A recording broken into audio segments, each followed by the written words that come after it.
So I just hope you might find this reasonably funny. Anyone heard of the little village of Pontrhy-de-Ven? Well, it's a little village just north of Port Talbot. I don't come from there, but a very famous Welshman did by the name of Richard Burton. This poem is about another resident of Pontrhy-de-Ven, but this one exists only in my imagination. This is the cautionary story of Bevan.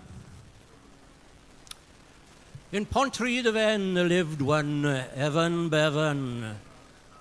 If March hares are mad, well, our Evan was madder.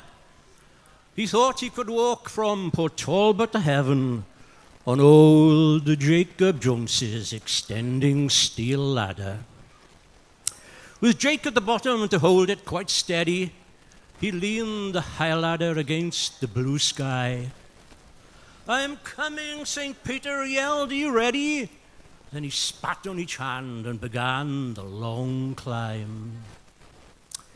Now, upwardly mobile and set on his task, he sipped some Jack Daniels out of his flask and shooed off some gulls who did not want to share with some upstart human their space in the air.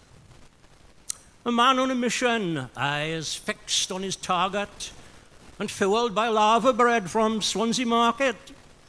He rose ever higher, no nervousness showing, as Baglan Bay grew ever smaller below him. The wind shook the ladder, he wasn't deterred. Some men shouted warnings, they all went unheard. For Ev was determined to reach heaven's gates and enter ahead of his more cautious mates. He looked once behind him whilst filling his lungs to wave a fond farewell to the cheering crowds. But then he discovered he'd run out of rungs, so he thought he'd step off and walk up on the clouds. As most people know, what goes up must come down, and Bevan found out when he started to dive. Swift was his descent, and unyielding the ground, and sadly our Evan's no longer alive.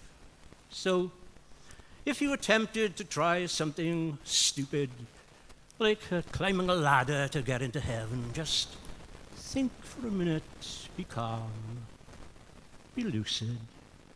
Remember the rise and downfall of Evan. Thank you for listening to that. Thank you. Okay, haven't got that.